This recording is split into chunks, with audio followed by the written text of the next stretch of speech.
Selamun Aleyküm. Fəth surəsi 29-cu ayəni zəhmət olmasa oxuyardınız, izah edərdiniz. Fəth surəsi. Bəli. Sıralamanı da yazın zəhmət olmasa, hansı ayənin təfsirini istəyirsinizsə, surənin sıralamasını yazın ki, hacı tez tapsın. Axtarıram da, bax, ona görə siz də mənə halal edin ki, mən axtarıram. Tapdım. 511-ci səhifə. Neçənci ayə üzr istəyirəm? 29-cu ayə.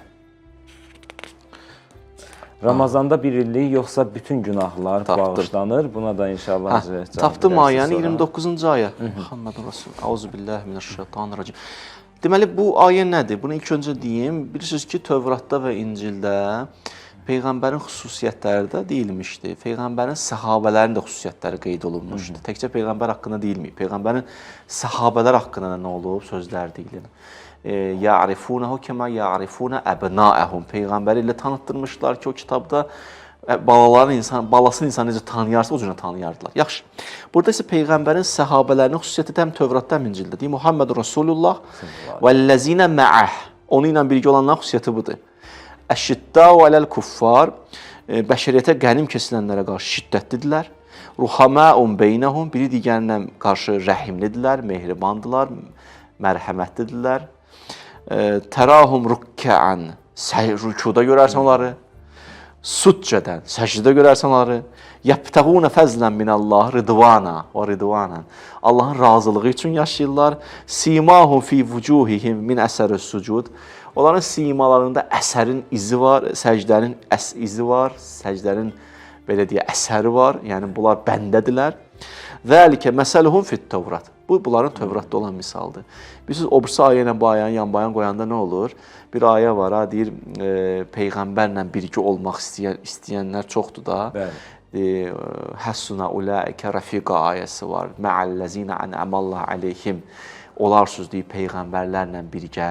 Peyğəmbərlə birgə olmağı bu ayə izah verir ki, necə olmaq olar? Rükun olmasa, səcdən olmasa və deyilən xüsusiyyətlərlə olmasa, peyğəmbərlə birgə bir süfrədə əyləşə bilməzsən. Bu ayənin xüsusiyyəti budur ki, bu ayə yalnız o dönəmə aid deyil. İndi də peyğəmbərlə birgə olmaq olar. Peyğəmbər yalnız o dönəm üçün gəlməyib. Peyğəmbər bütün dönəmlərin peyğəmbəridir və hər anda onunla olmaq olar, hər anda onunla oturmaq olar. Həm dünyada, həm bərzəxdə, həm axirətdə. Yaxşı, yolu da budur.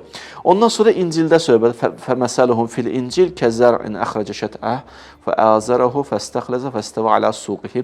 Bu da maraqlı ayədir. Bu tərəfi də deyir ki, ən maraqlı nöqtəsini dediyim, o da bundan ibarətdir ki, deyir, İncildə də bulan məsələ budur ki, bu səhabələrin ki, fəstəvə alə suqihi.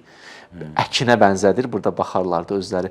Əkin sahəsinə bənzədir. Deyir ki, necə bir əkinən özü möhkəmlənir, özü öz ayağının üstündə dayanır. O səhabələrin də deyir, xüsusiyyəti belədir ki, özləri ayaq üstə dayana bilirlər. Yəni, bilirsiniz, bəzi vaxtlar insan elə xoş deyir ki, onun bunun ağzına baxsın. Amma bir də var, insan var, yolu öyrənir. Başa düşürsünüz.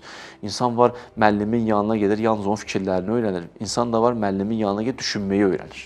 Təfəkkürü öyrənir. İnsan var, məsələn, nəticə çıxartmağı bilir.